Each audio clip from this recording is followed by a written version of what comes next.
Bien, damos inicio al podcast Un Café con B6 Seguros. Y hoy día un gran invitado, don Lionel Sofia. Gracias, Michelle. Muchas gracias por estar acá. Lionel Country Head de Gallagher, presidente LATAM.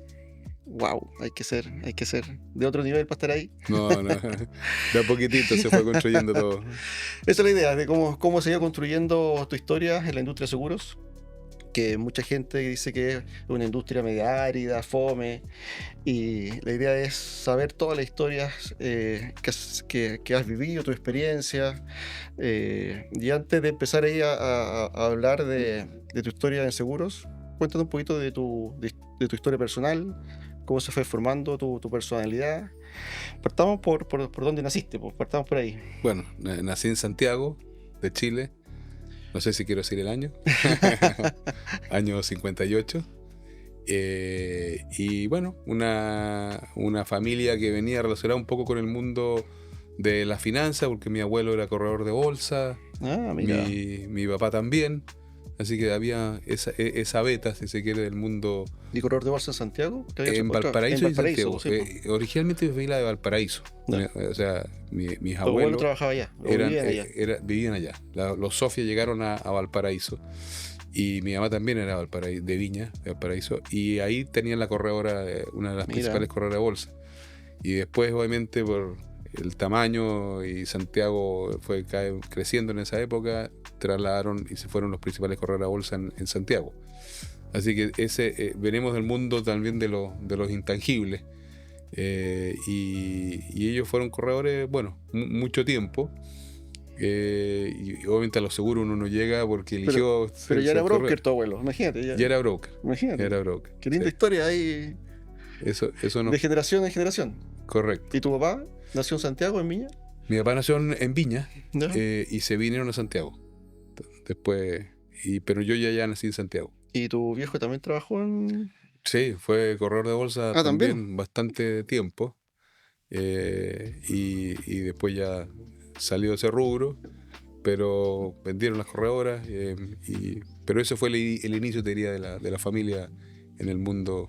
O sea, en el ADN de los Sofia está ser broker y estar en el mercado financiero finalmente. Correcto. Bueno, mi abuelo siempre decía, él era un trader, nunca invirtió, especuló, si se quiere, de alguna forma, solamente operaba, pero no invertía.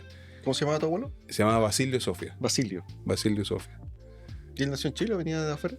No, nació en Chile. Mi familia, de verdad que los Sofia llegaron, hicimos un estudio y mi hijo hizo un estudio, llegaron como en 1600, o sea, es bastante antigua. Y eran ¿De dónde llegaron? italianos de Génova. Y como buenos genoveses. Ahora entiendo tu elegancia en el vestir. Viene del 1600. No, pero eran buenos. El genovés es un buen comerciante en general, y al Valparaíso llegaron como comerciantes.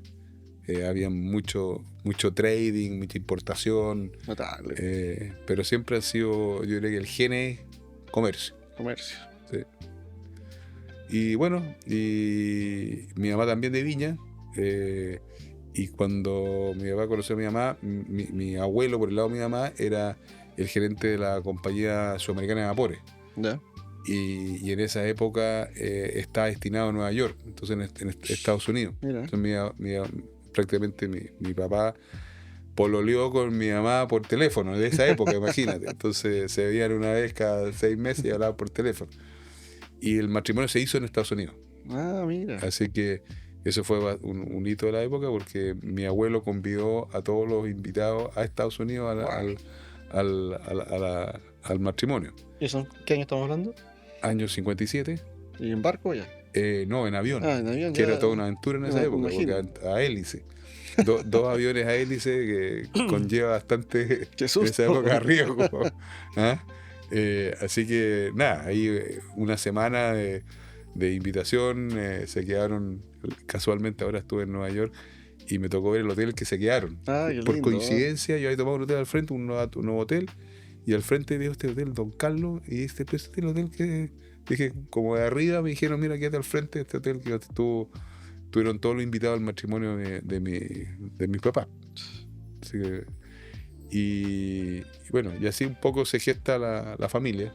Y después vuelven acá y siguen trabajando ya en Santiago. No. ¿En qué colegio estuviste acá en Santiago? Yo estuve en un colegio que se llama el Grange, ¿Ya? The Grange School, que me ayudó mucho en el idioma. Honestamente, es un colegio que te incentiva mucho la competencia. Yo soy bastante competitivo, si se quiere. Me gusta hacer logros y competir en el deporte, que siempre he estado muy metido con el deporte también. Entonces, el Grange me dio esa capacidad de competencia, de exigencia y a la vez el idioma, que es fundamental. Yo diría que para mí el inglés fue la llave que me abrió muchos espacios. Y yo siempre digo que el inglés, bueno, hoy día ya de alguna forma es mucho más común, pero 40 años atrás eran pocos los que hablábamos inglés. Sí, poco. Y ahí saliste de cuarto medio. Ahí salí de cuarto medio y fue una persona atípica para la época, porque la tradición dice que tienes que ir a la Universidad Chilena, ojalá ir a la Católica o a la Universidad de Chile.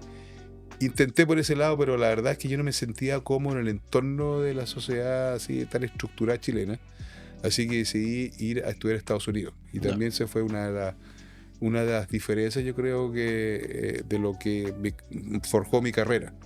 Porque ya cuando tú estás estudiando en Estados Unidos, en Estados Unidos, eres un número. Ya no eres ni el Sofía, ni el papá, ni la mamá, sino que eres un número que tiene que aprender a convivir y a defenderse como cualquier otra persona que no tiene ningún contacto. Ahora, bien atípico que para la época que alguien vaya a estudiar el pregrado a Estados Unidos. Sí. No, fue atípico, pero eso lo agradezco porque me dio una visión de campo mucho más amplia de la que hubiera podido tener acá. Tal vez lo hubiera logrado, pero con mucho más lentitud.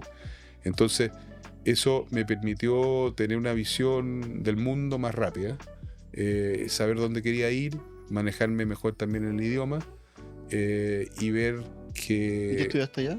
Yo estudié Business Administration, que viene a ser como ingeniería comercial acá. ¿De dónde? En un lugar que se llama Portland State University, que es en Oregon, al norte de California.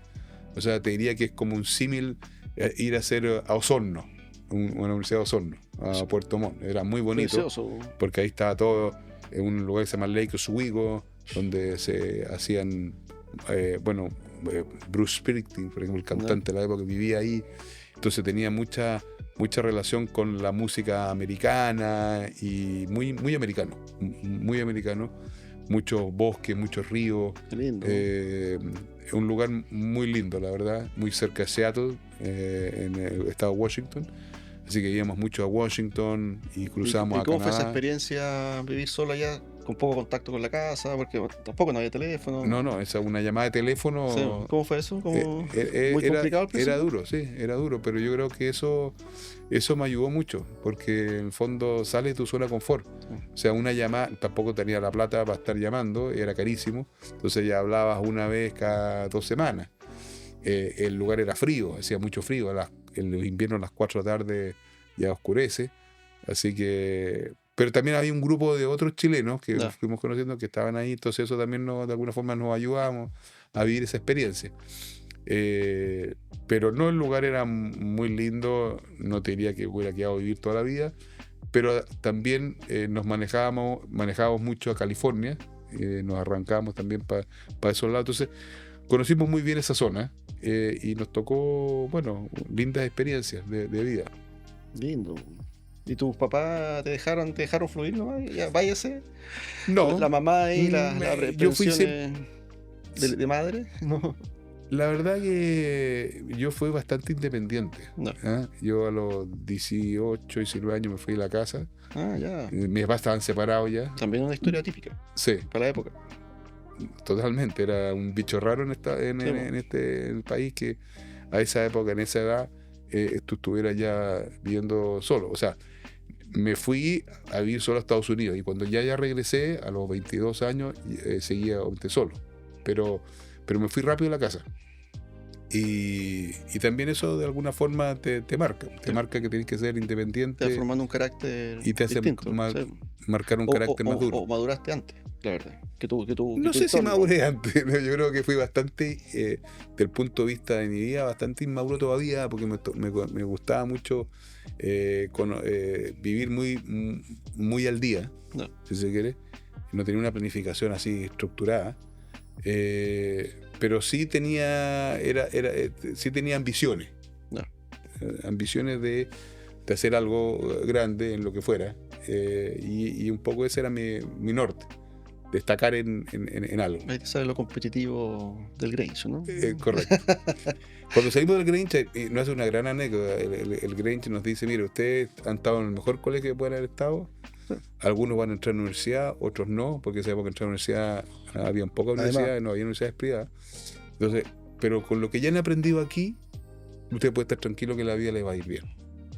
Sí, o sea, que era también un discurso atípico de los colegios de la época. Si no entraba a la universidad, poco menos que no sabe qué iba a hacer. Con lo que ya tienen acá, tienen las herramientas suficientes para defenderse en la vida. Y eso te da una fuerza especial en tu vida, ¿no? O sea, una seguridad especial. Así que yo siempre reconozco que el Grange fue un gran forjador. ¿Y ahí cuando volviste a Chile a buscar trabajo? Bueno, ¿pensaste en algún momento ser corredor de bolsa? No, ya mis papás habían vendido la corredora, ¿sí? Ya no estaba ese camino.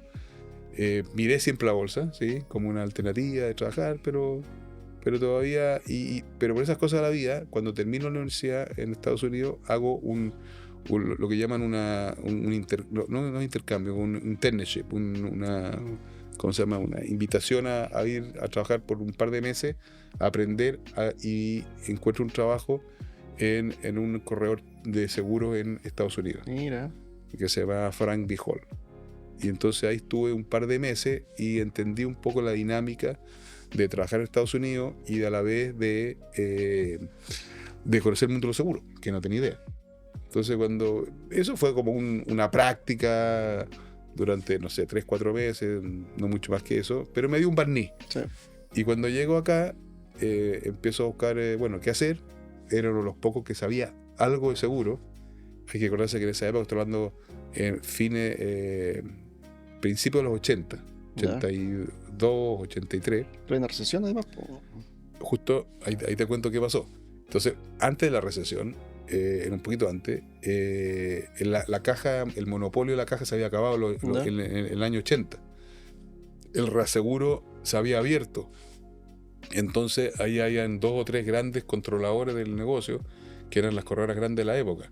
Anduesa Sedgwick, Claro y Compañía, y otras por ahí, Mario March.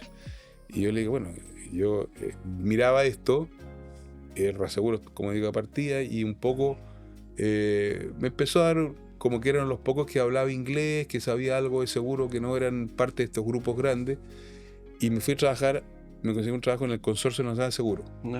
Consorcio Nacional, que tenía un departamento que se llamaba Departamento Empresa, que manejaba bastantes cuentas relacionadas con el grupo de esa época, Cruzat, que eran los dueños. Entonces, entre relaciones propias, más lo que llegaba un poco de las cuentas propias de la compañía, había este equipo, y ahí llego.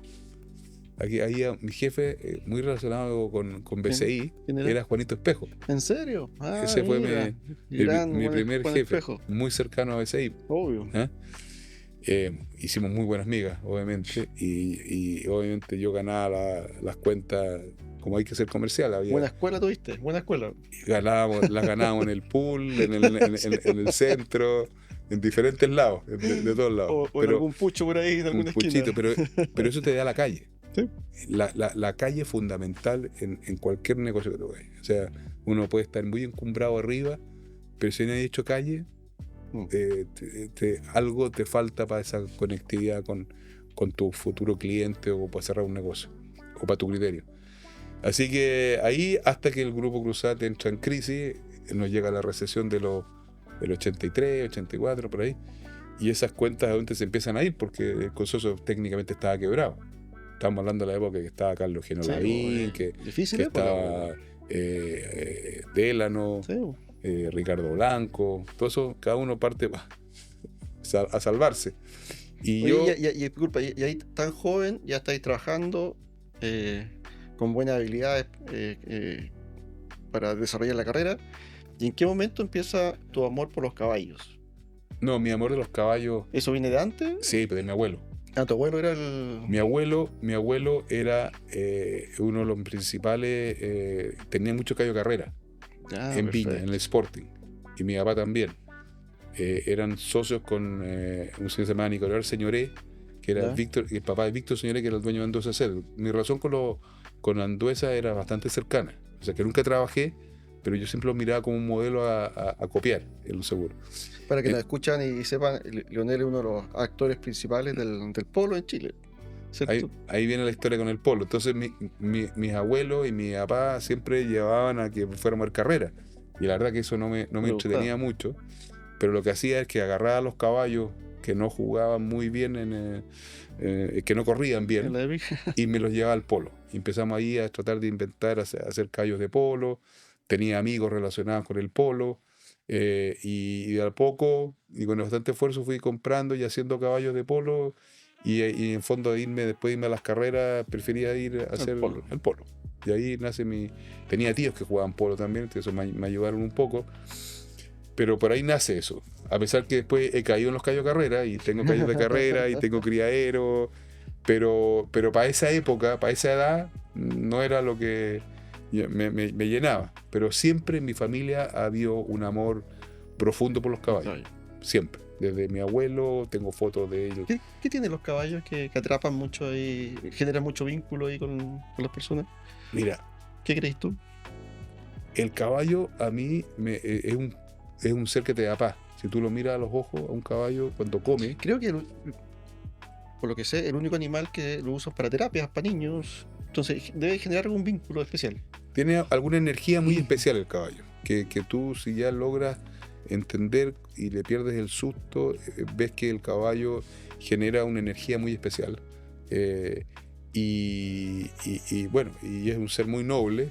Imagínate que ha estado en la historia de toda la historia del mundo. Y yo me acuerdo que cuando trabajaba en los primeros inicios tenía más tiempo y el estrés de tratar de salir adelante, y muchas veces me iba a ver a los caballos en la tarde a comer cuando están encerrados en sus boxes, los caballos de polo. Yo me quedaba 1 hora, 2 horas mirándolos comer, y eso te genera una calma. Una calma. O sea, ese vínculo se va dando naturalmente. Mira qué lindo. Así que por eso está el vínculo con los caballos, y gracias a Dios lo he podido desarrollar, y la vida me ha permitido poderlos criar, ver crecer, jugar, gozarlo, enterrarlo. Qué lindo.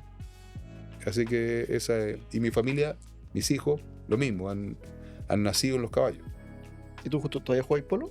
Sí, estoy ahí bastante activo todavía. ¿Qué partido tenéis en la mente? Así que este partido fue notable, no sé si Chile o afuera, este es la creme de los partidos que jugué. No, los partidos mejor recuerdo tengo son los abiertos de Chile. El abierto de Chile, para poner un símil, es como el Champion. No. El Champion del rodeo. No. Ese lo he ganado 2 veces. Es una copa que se juega hace 100 años y que está abierta para que vengan los mejores jugadores del mundo. O sea, pueden venir 10 goles argentinos, de Inglaterra. Entonces se abre sin límite para que vengan todos los jugadores del mundo a jugar.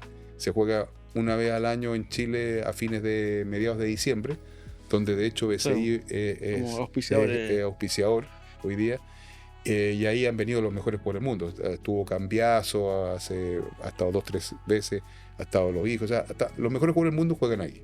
Entonces, ganarse el champion del polo, que es el abierto de Chile, es notable. Y esa hay una copa, como te digo, que tiene ya 100 y tantos años, de plata, muy, muy linda. Esta copa se partió jugando en Viña, que es majestuosa la copa, y ahí queda grabado tu nombre en la plata de esa copa. Entonces, eso lo he ganado 2 veces, quería ganar la 3, todavía no he podido, he perdido varias finales, pero ya de esa competencia yo ya salí. Honestamente, ya hay que tener un poco más de cuidado a esta edad, entonces he dejado a mis hijos. O sea, también Chile tiene su Lionel en el deporte, ¿eh? Sí. en otra dimensión, pero por lo menos con pasión, ¿eh? Sí. Y lo que sí me fui a Argentina, compré campo y mi casa allá, y entonces juego hoy día partidos en Argentina de muy buen nivel, pero no en una competencia así que fricciona mucho, sino que Son buenos partidos con muy buenos jugadores y ahí tengo mi organización. Y le dejé todo lo que son en Chile a mis hijos. Ya. O sea, los caballos, las monturas, dije, les dejo todo. No los voy a molestar, porque también esa fricción de padre e hijo muchas veces no es fácil de manejar. Y ellos han ido armando su carrera de polo acá, yo los apoyo desde Argentina, les mando caballos, los aconsejo. Y bueno, y mis hijos han perdido ya 2 finales del abierto. Ya, pero han estado ahí. Pero han estado ahí. Pero el más chico tiene 21 años, está muy bien rankeado. Lío, mi hijo, que trabaja también conmigo, tiene 26 y ha jugado, como digo, 2 finales. Así que, y tengo otro estudiando en Estados Unidos que siguió mi carrera de irse afuera, así que se paró un poco a jugar, pero que está también estudiando en Estados Unidos en una universidad allá. Es un deporte poco conocido el polo. Ahora que PCI seguro está auspiciando ahí a través de Gallagher el campeonato. La logística que hay atrás es impresionante. Uno que le toca conocer esto de traer caballos de otros países y la compra y todo lo que hay atrás es realmente... No sé si hay otro deporte igual con tanta logística detrás para un partido. Yo creo que el que se asemeja mucho es la Fórmula 1. Claro. Es muy similar la estrategia que tiene el polo con la Fórmula 1.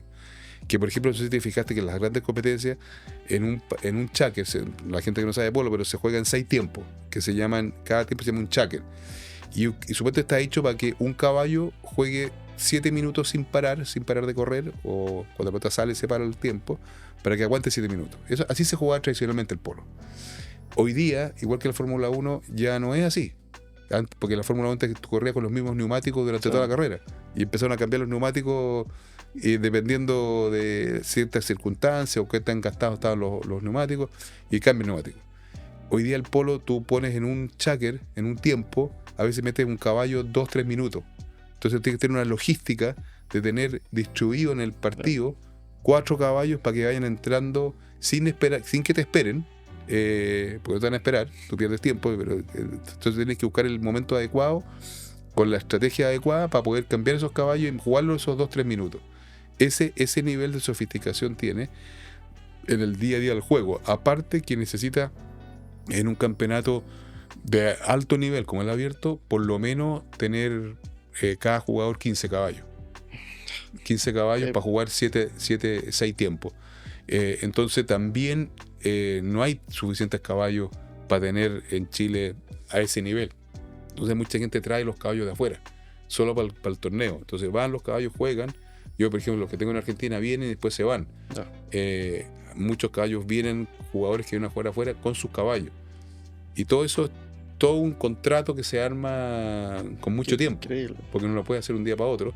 Y hay toda una logística de traslado de caballos, de importación del caballo temporal. Los peticeros, la gente que ayuda cuidando los caballos, tienen que ser muy profesionales, vienen de Argentina, porque aquí tampoco encuentras toda la mano de obra que uno necesita. Entonces, cuando vas amarrando todas esas diferentes partes de la ecuación, realmente se transforma muy en un negocio que se gana la mitad del partido en la cancha y la otra mitad del partido se gana fuera de la cancha.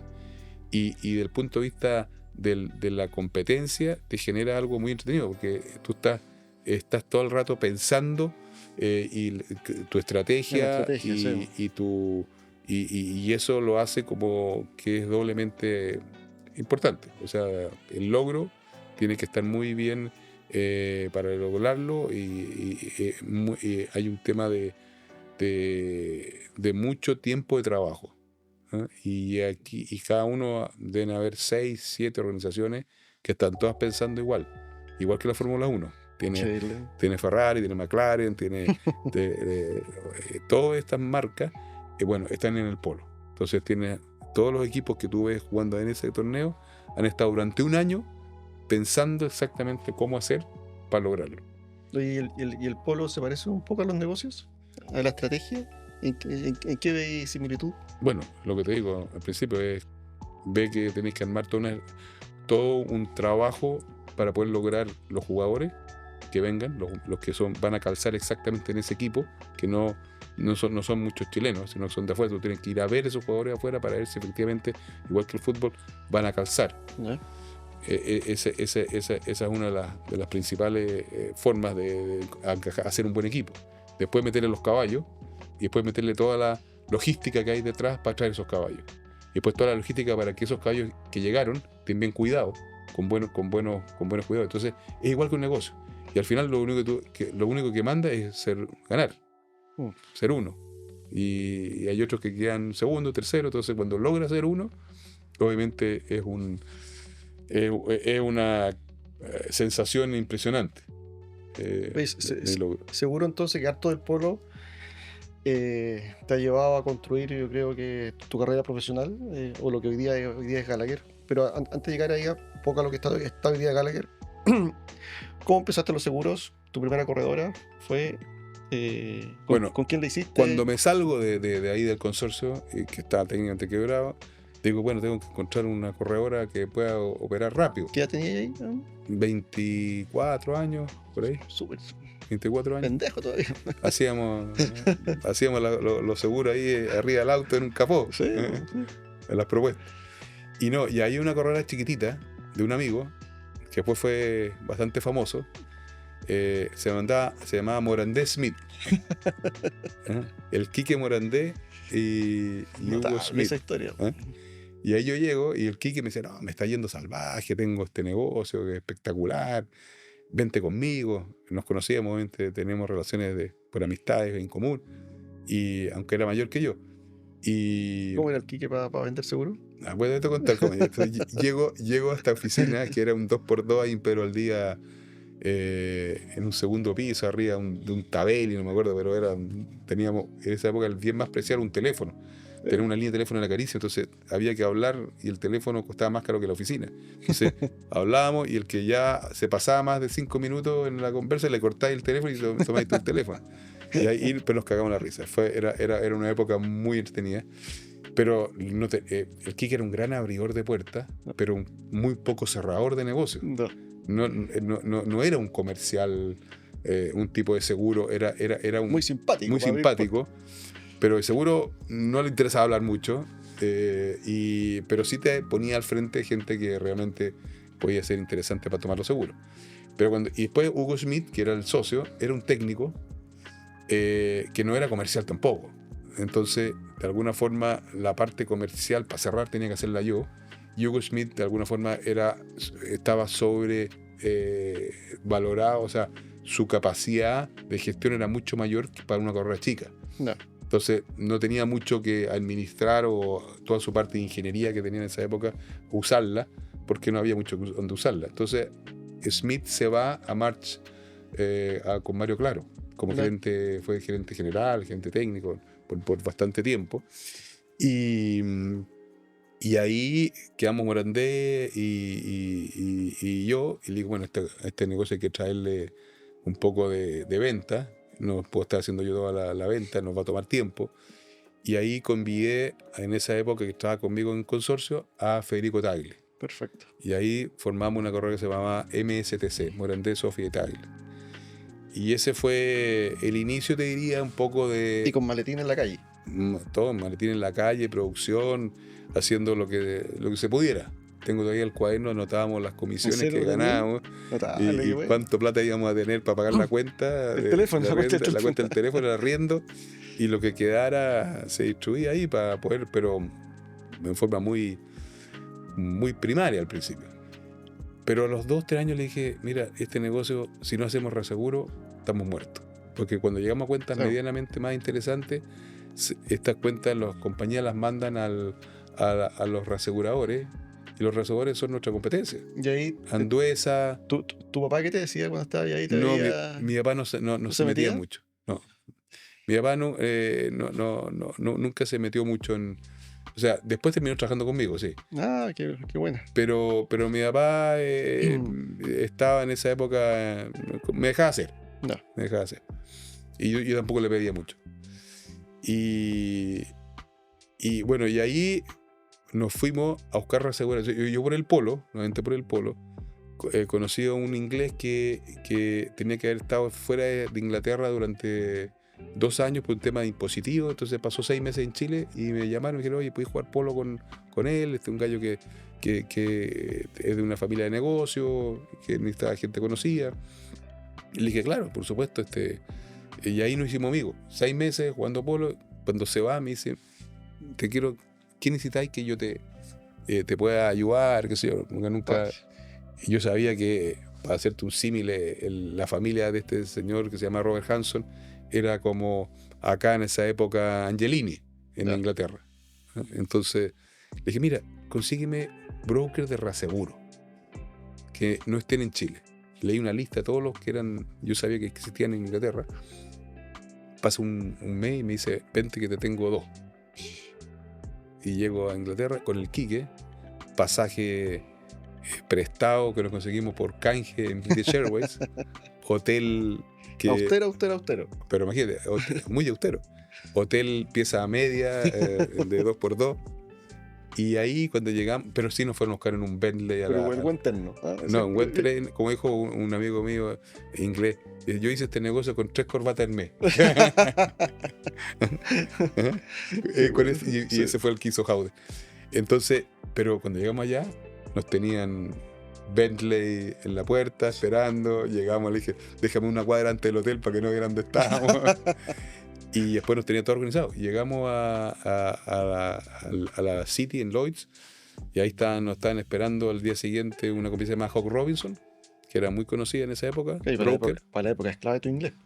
No, era clave primero el inglés y tenía un puerto de desplante. Claro.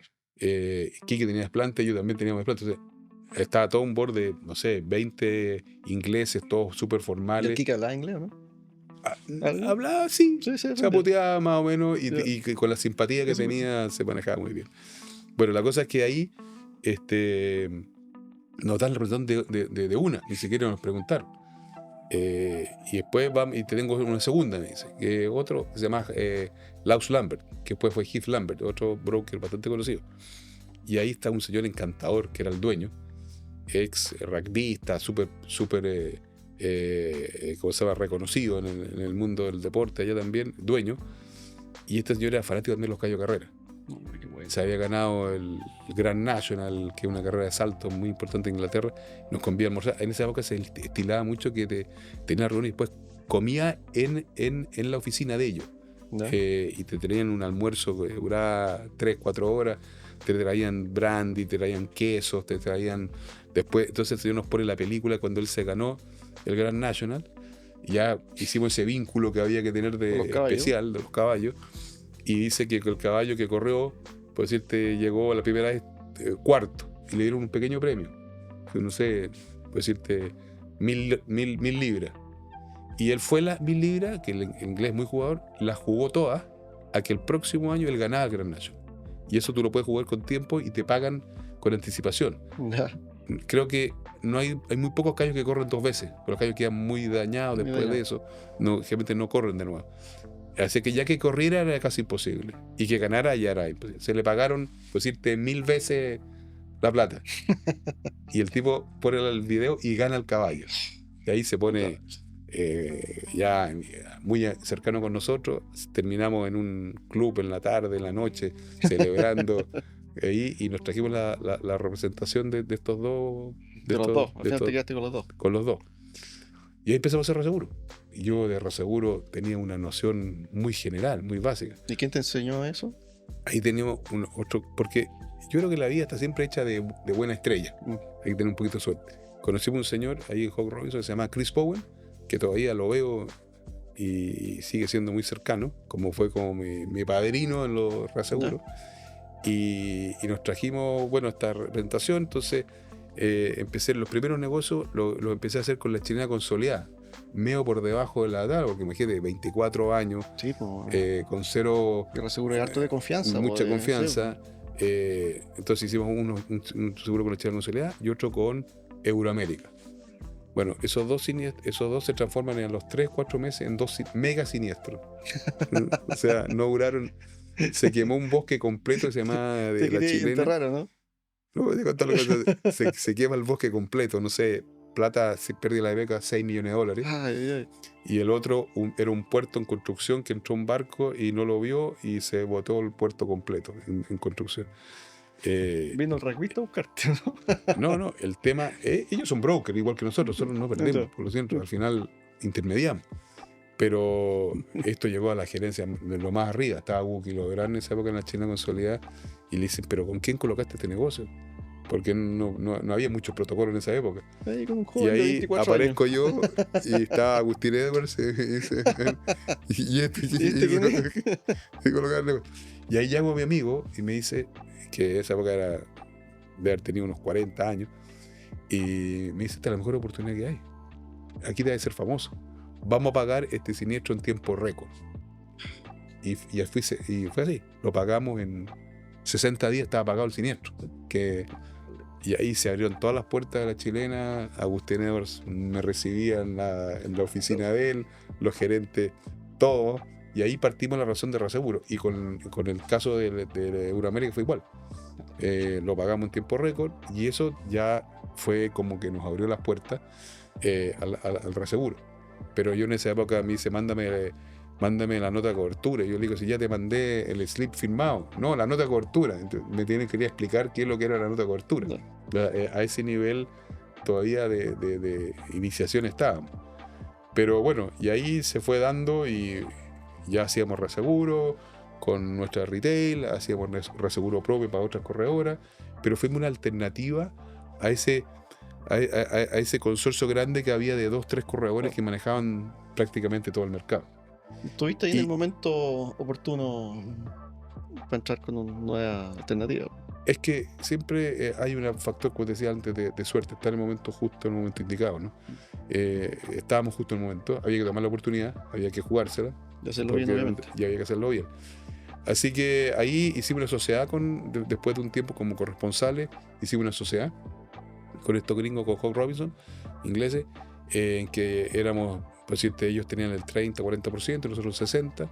Se incorporó una persona que sabía mucho de Reseguro, se llama Maximiliano Gre, que venía también del mundo del Reseguro, de la caja de Reseguro, de la American Re, había otros reaseguradores en esa época.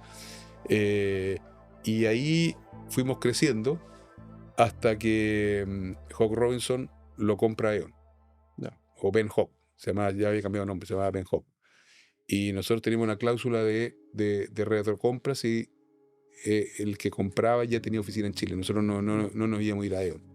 Entonces ejercimos la opción de compra y ahí creamos, año 95, más o menos te hablo, la primera corredora con licencia de reaseguro local. Perfecto. Los otros eran siempre corresponsales que trabajaban, colocaban afuera, pero todo quedaba afuera. Y ahí empezamos a colocar directo con el mercado de reaseguro. Nosotros nos dimos cuenta que hay muchos reaseguradores que querían ver el negocio directo y no a través de Londres o de Estados Unidos.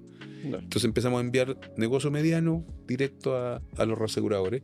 Y eso nos hizo muy bien. Entonces tuvimos una licencia que fue como... Y empezamos a pagar el impuesto acá y hacer todo de acuerdo a la normativa chilena. Y eso nos abrió bastante puertas y seguimos creciendo. Maximiliano se muere. En esa época también fue un golpe muy duro. Entonces yo tengo que tomar ya mucho más responsabilidad en una compañía que ya estaba más grande. Y en esas cosas de la vida, como me gusta viajar y me gusta estar conociendo, me había invitado a hacer una charla a Estados Unidos, por ahí por el 96, 97, y para corredores medianos, ¿no? Que lo hacía un broker de seguro allá que se llamaba E.W. Blanche.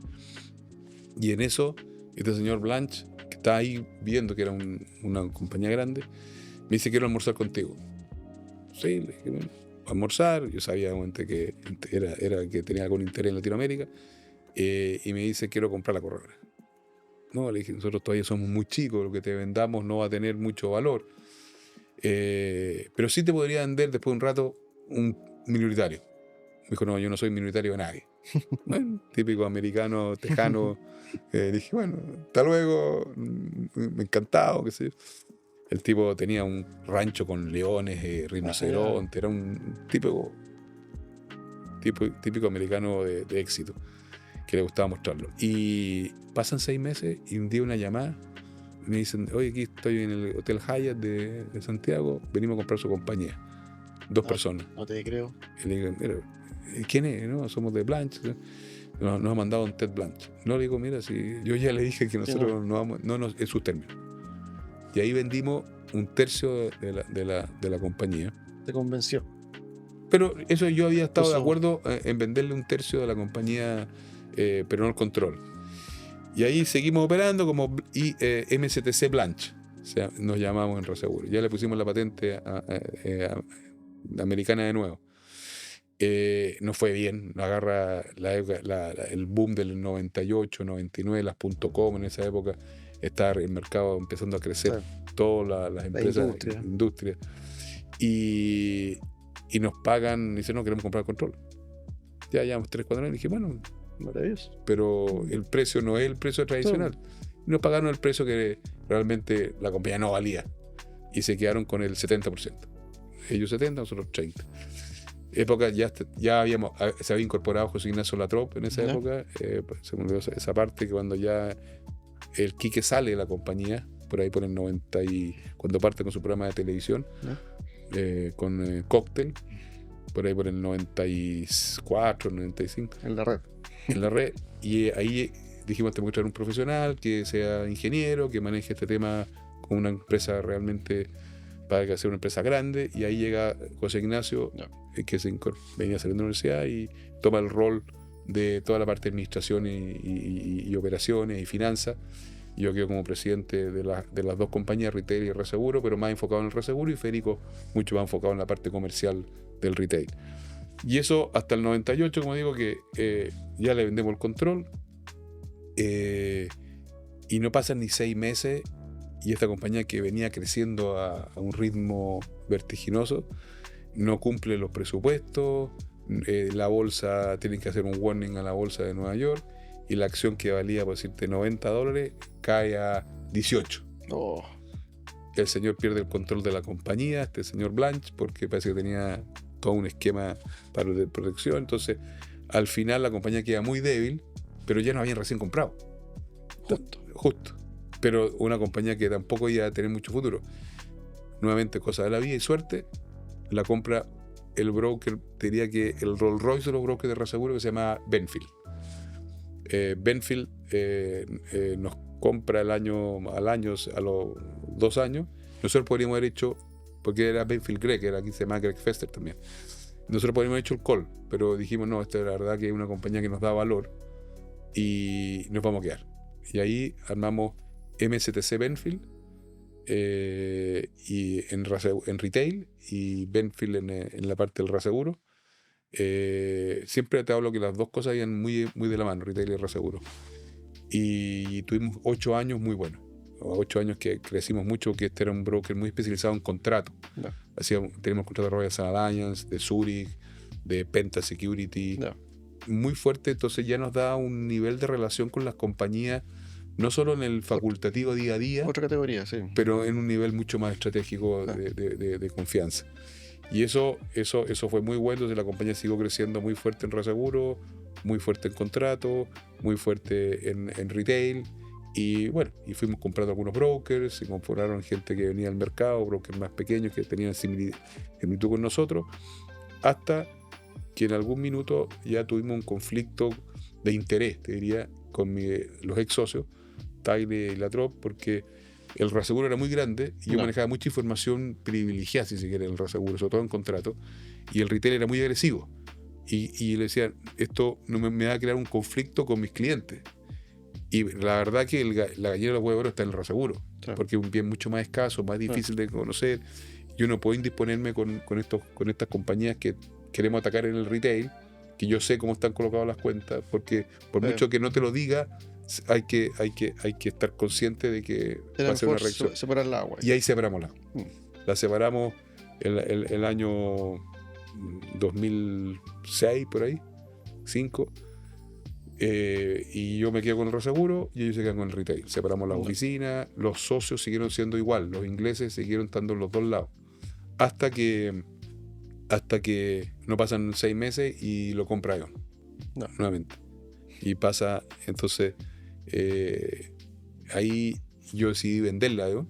Hice una oferta interesante, creyeron en el proyecto que yo les planteé de manejar Eon Benfield, que se llama la compañía, como CEO, y le vendí el control y el 100%, y a la vez mis ex socios de retail les compraron a ellos. y armaron lo que se llamaba Orbital, entiendo. No, sí, JLT. JLT, no, fue después. Eso después. Orbital, licencia local, que después se la venden a JLT. No.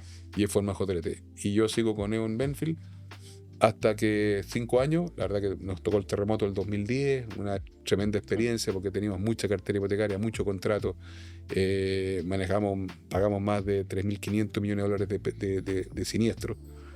O sea, la pérdida del mercado fueron 8.000 y nosotros pagamos casi la mitad.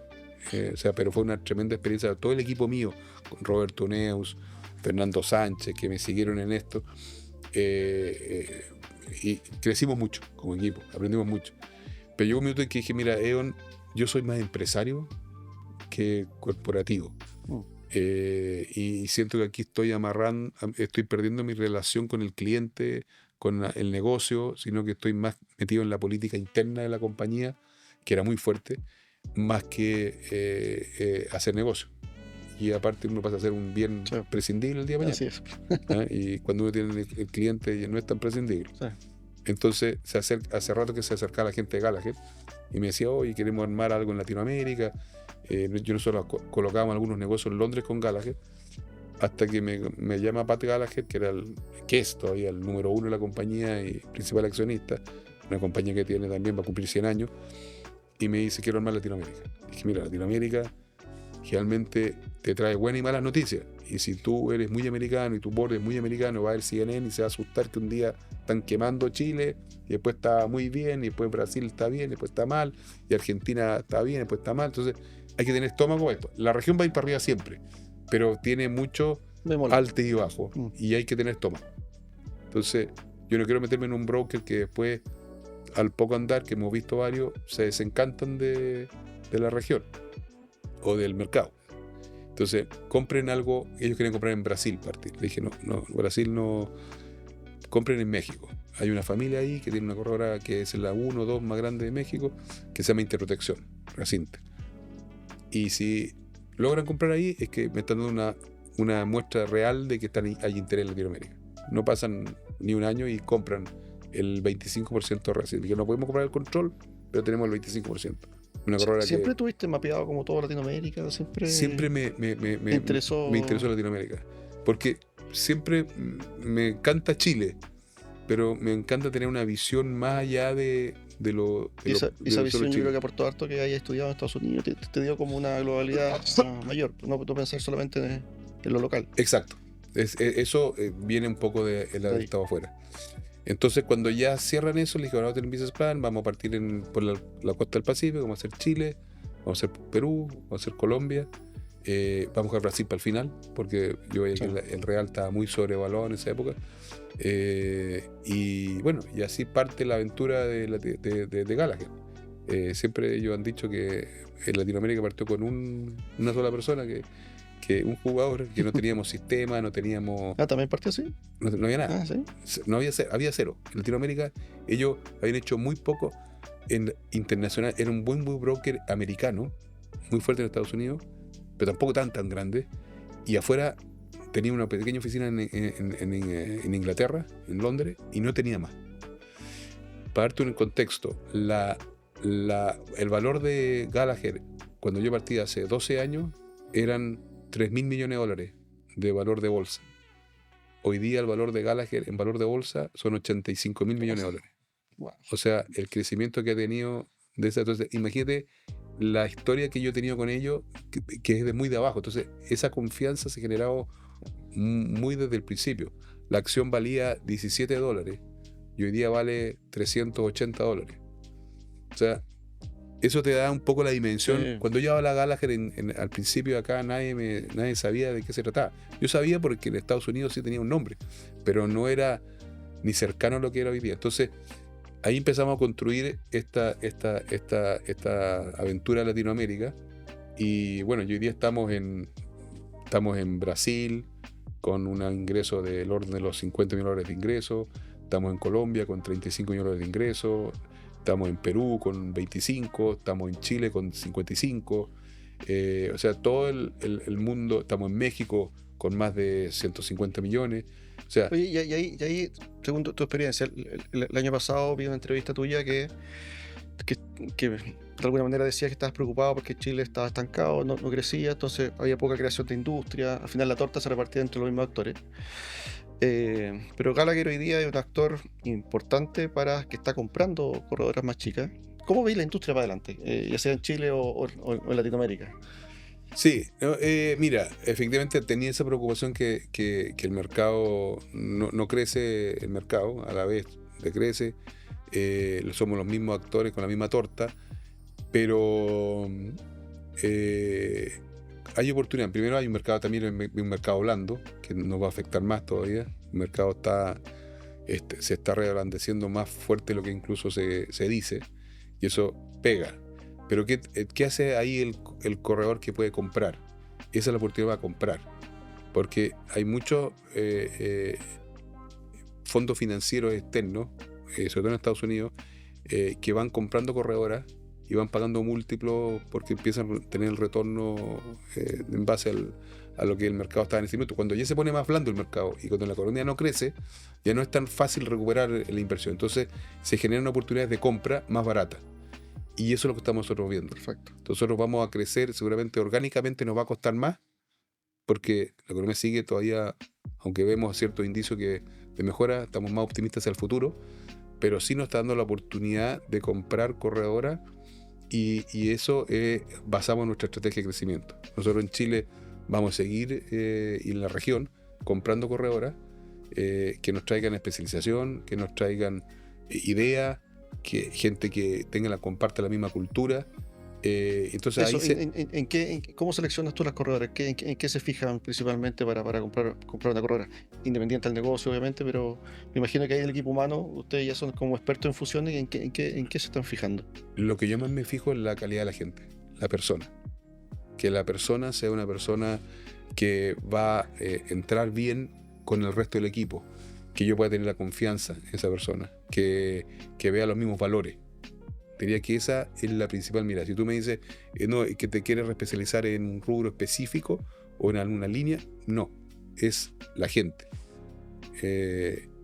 Creemos mucho en la distribución, o sea, somos la corredora que más oficinas tiene en Chile, en regiones. Tenemos una red de 7 oficinas a lo largo de Chile que atienden regiones. Gallagher lo que busca es cercanía con la gente, estar muy cerca del cliente, y eso va desde arriba, desde la cúpula. Yo estaba ahora, como digo, en una convención en Las Vegas hace una semana, se lo transmiten a las 4.000 personas que fueron para allá todos los años. Entonces eso creemos en el modelo de la venta a través de directores comerciales cercanos, o sea, productores de negocio a la antigua, que estén cercanos al cliente, que no se pierdan el contacto con el cliente y que tengan todas las herramientas que le damos técnicas para que esa cercanía venga acompañada de soluciones técnicas profesionales. O sea, la esencia de estar en la calle es clave. Al final es un negocio de personas, hay que estar cerca del cliente. Y por eso buscamos corredoras así, corredoras medianas, pequeñas, ojalá grandes también, como el caso, la última que hicimos, que es THB, pero en el fondo es eso, es crear gente que tenga la misma cultura y vocación de seguro, de atender al seguro, y que en Gallagher hemos encontrado que esta corredora tan grande sigue siendo manejada por correo de seguro. Sí. No es manejada por un McKinsey o por una compañía financiera profesional. No, ellos siguen siendo esencialmente correo de seguro. ¿Y cómo te imaginas Gallagher en 10 años más? Yo me lo imagino, no sé si en 10, en 5 años, hacia fines del, más que 5 años, del 2030, ellos estiman que nosotros vamos a duplicar el tamaño. O sea, en Chile tenemos el mandato de hacerlo en 5 años y en el mundo en 5 años. Ese es el mandato, y si tú miras la historia de los últimos 30 años, se ha ido dando exactamente así. Las metas que se han ido dando, o tú dices, ¿cómo voy a duplicar el tamaño de una compañía que hoy día hace 13.000 millones de dólares de ingresos, 13 billones, a 26? Un desafío gigantesco. O sea, entonces, yo creo que ahí seguramente van a haber varias compras de corredoras de tamaño importante y también medianas, que yo creo que nos van a llevar a eso. aparente, el mercado parte un ejemplo, la última compra que se hizo hace 3 meses, que se llama Assurance, una compañía en Estados Unidos, pagaron $13.000 millones y tuvieron que emitir acciones no fue con deuda, sino que emitieron acciones. Y se emitió, el mercado estuvo dispuesto a poner $20.000 millones. O sea, sobraron $7.000 millones para otras compras en estas acciones que emitieron. Entonces, el mercado cree mucho en el modelo que está haciendo Gallagher, en el desarrollo tecnológico que estamos haciendo. Estamos invirtiendo, yo creo que debe ser de las compañías que más está invirtiendo en tecnología de servicio al cliente, de inteligencia artificial y bueno, y todo lo que lleva a eso. Entonces, la verdad que es un desafío tremendo. Yo creo que no sé cuántos años yo podré seguir el negocio, pero por lo menos me veo 4 o 5 años más en el negocio, y yo creo que vamos a alcanzar a ver esa meta de doblar el tamaño de la compañía. Oye, si tú haces un balance de tu carrera hasta ahora, ¿quiénes son tus referentes o quiénes te han ayudado a llegar hasta donde hoy día hay estado? Los principales ha sido la gente que ha creído en mí, que me ha acompañado. Gente que ha estado conmigo desde muchos años y que nos ha seguido y me ha seguido en cambiar de una compañía a otra, como contaba antes. Roberto Neus, en el área financiera operativa, ha sido fundamental, porque ese no es mi fuerte. El reporting, el estado financiero, hay que hacer un montón de trabajo en corporaciones que demanda mucha información y mucho trabajo, y eso Roberto lo ha hecho, y también lo ha hecho localmente con la gente en la parte de administración. Fernando Sánchez, en el área de comercial, también reaseguro, ha sido como un padrino para todo el equipo que nos ha seguido, y después el equipo que se vino con nosotros cuando salimos de la operación de E.ON, que fue Pablo Pozo, Carlos González. No quiero saltarme a nadie, pero hay un equipo ahí importante de gente que me ha acompañado más de 20 años. Diría que ese es como el núcleo duro, y después la gente que ha creído en mí, pero diría que esos que te nombro son los que realmente me han apoyado en estos riesgos. Y a los caballos que te han dado la calma también para llevar todo esto adelante. Yo creo que también han sido importantes en tu carrera. Mira, porque aparte de la vorágine que tú debes tener el día a día, te ves una persona súper calma y súper serena para tomar decisiones increíbles. Es que, mira, es fundamental no manejar estrés. Y los caballos te sacan ese estrés. O sea, imagínate que yo fui presidente de la Federación de Polo durante 10 años. O sea, fuera de jugar, tenía que manejar la federación, que había un grado de conflicto también. Una locura, sí. Pero siempre me puse una meta, que era que yo quería tener el equipo chileno que sea reconocido a nivel mundial, porque tenemos muy buen polo en Chile. Entonces, teníamos equipos jugando en todas partes del mundo. Jugamos la Copa de la Reina, con la Reina Isabel, la Copa de Coronación 2 veces, jugamos un test match con Estados Unidos varias veces acá, y llenamos los estadios. Pero dije, yo quiero hacer un mundial de polo en Chile. Y eso fue el 2015. O sea, a mí me gusta poner metas así como bien concretas y cumplirlas. 2015 hicimos un mundial, que traerlo era muy difícil. Todos los equipos del mundo se hace una clasificación igual que se hace en el fútbol. Llegaron los 8 mejores equipos. Y por esas cosas la vida tuvo un éxito espectacular. También la suerte nos ayudó porque llovió, entonces el equipo se alargó el torneo. Yo tenía un seguro de clima, entonces me pagó la contingencia. Los sponsors estaban felices. ¿Cómo aguantáis ese estrés? Y al final, pero lo más lindo de todo es que ganamos el mundial. Yo estaba feliz de haber llegado entre los 4 primeros, ese era mi logro, pero quería ganarlo, obviamente. Y terminamos ganando, y el primer mundial que se gana Chile. Fuimos a La Moneda, nos entregaron los premios y los ganamos los últimos 2 partidos, semifinales y finales, en gol de oro.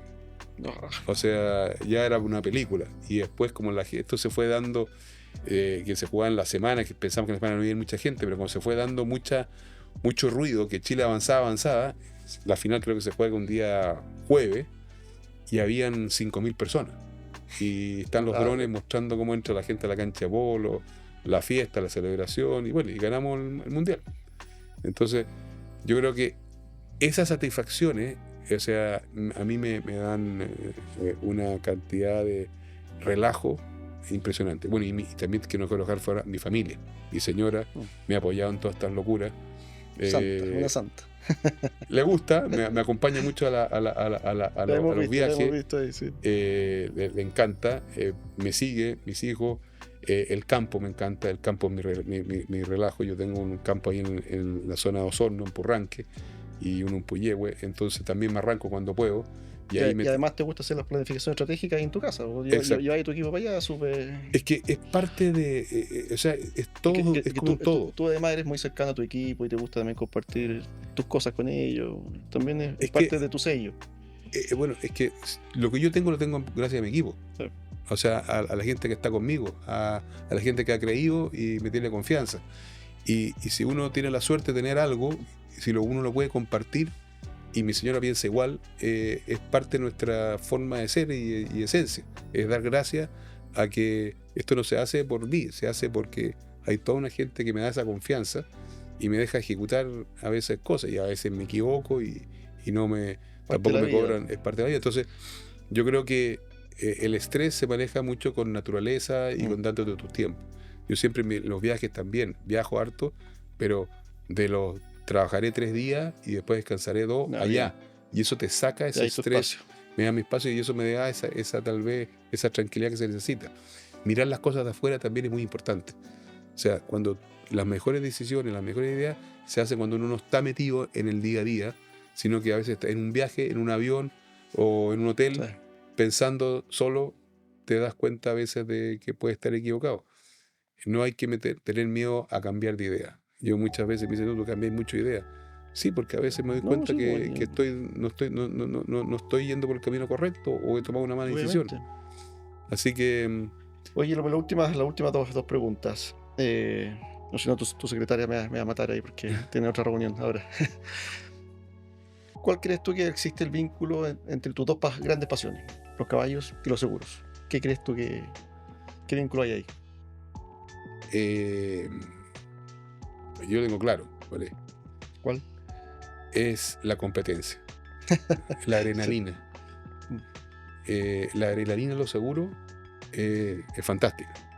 Cuando tú ganas un negocio, lo que provoca esa adrenalina de ganar es impresionante. Y la adrenalina del polo es la misma. Cuando tú logras ganar un torneo importante, te produce una cosa especial. Yo tengo una anécdota respecto a eso. Uno de los mentores, de la gente que yo seguí en esto, fue el señor Sergio Anduesa, que era el dueño de Anduesa y compañía, Anduesa Sedgwick. Y él jugaba polo.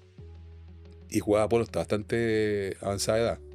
Te hablo 68, 70 años, seguía jugando un polo competitivo y era muy buen deportista. Y me convidaba mucho a almorzar y yo aprendía mucho de él, y era muy cariñoso.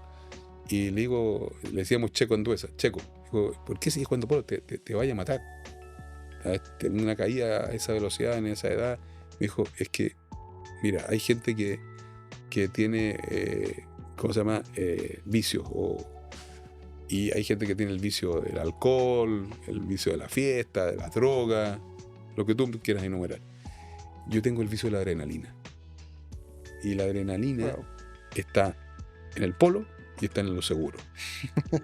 Y para eso, lo único que te da esa adrenalina es primero salir viendo un partido que no te pasó nada, no te accidentaste, y la mejor es ganar. Cuando tú ganas, entonces para mí ganar en lo seguro, ser el número 1 en lo que yo esté, es lo máximo. Yo quiero terminar mi carrera con Gallagher número 1 en Chile. Y ya estamos cerca. Y ya en el polo cumplí, porque fuimos número 1 en el mundial cuando fui presidente de la federación, y yo me fui a los 6 meses, dejé la federación, terminé mi mandato, me dijeron que me repostulara, no me repostulé, porque ya cumplí. Cumpliste. En el tema del polo competitivo mío, yo también cumplí, me gané el abierto 2 veces. Eso que ya el check. Y lo último que me queda es que todas las demás cosas que he hecho en seguro hemos salido siempre bien, pero me queda la última, que es ser el número 1 en Gallagher en Chile. Gran desafío. Ahí va a estar BCI acompañándolos. Queremos seguir creciendo con ustedes. BCI ha sido un gran socio. La verdad que nos sentimos súper cómodos con BCI. Estamos haciendo muchas cosas nuevas. Así es. La afinidad es fantástica. La cultura del deporte y el negocio también es muy similar, mucho, porque lo veo en todos los deportes. Y bueno, y la simplicidad, ¿sí? La forma de trato es lo fundamental. Y BCI, en toda sugerencia, tú ves que eso se transmite. Entonces ahí está la clave del éxito. Y vamos a ir creciendo. Gracias. Oye, la última pregunta. Si volvieras a nacer, ¿trabajarías nuevamente en seguros? Pero sin lugar a dudas. Muchas gracias, Leonel. Gracias, Michelle. Muy buena entrevista.